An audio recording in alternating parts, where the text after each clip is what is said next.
আমাদের কাছে কিন্তু অনেকেই কোয়ারি করেছিলেন ক্যাসিও W218 মডেলটার জন্য। এটা কিন্তু এর আগে অ্যাভেলেবেল ছিল না অনেক দিনের জন্য, বাট কারেন্টলি এটা স্টকে চলে আসছে ভালো ভালো কোয়ান্টিটির সাথে। এই হচ্ছে কোয়ান্টিটি, আরও কোয়ান্টিটি দেওয়া যাবে, সমস্যা নেই। এটার ভিতরে আমাদের কাছে 3টি কালার অ্যাভেলেবেল পেয়ে যাচ্ছেন।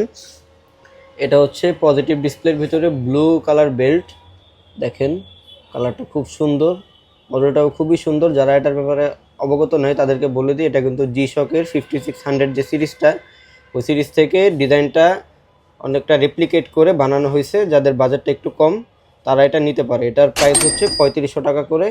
এই যে এইটা এবং এটা, এটা হচ্ছে ব্লু কালার বেল্ট, এটা হচ্ছে black colour belt, same watch, positive display, দেখেন দুইটা কালারই খুবই সুন্দর। আর এটার ভিতরে আমাদের কাছে নেগেটিভ ডিসপ্লেটাও পেয়ে যাচ্ছে। নেগেটিভটা কিন্তু সহজে পাওয়া যায় না, এটা কিন্তু খুবই রেয়ার। নেগেটিভটা কিন্তু এখন অ্যাভেলেবেল চলে আসছে আমাদের কাছে। নেগেটিভটার প্রাইস হচ্ছে 3800 টাকা, মানে 3800 টাকা।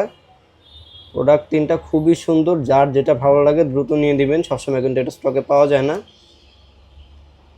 আর প্রোডাক্টের সাথে 2 বছরের ইন্টারন্যাশনাল ওয়ারেন্টিও পেয়ে যাবেন। এই হচ্ছে ওয়ারেন্টি কার্ড।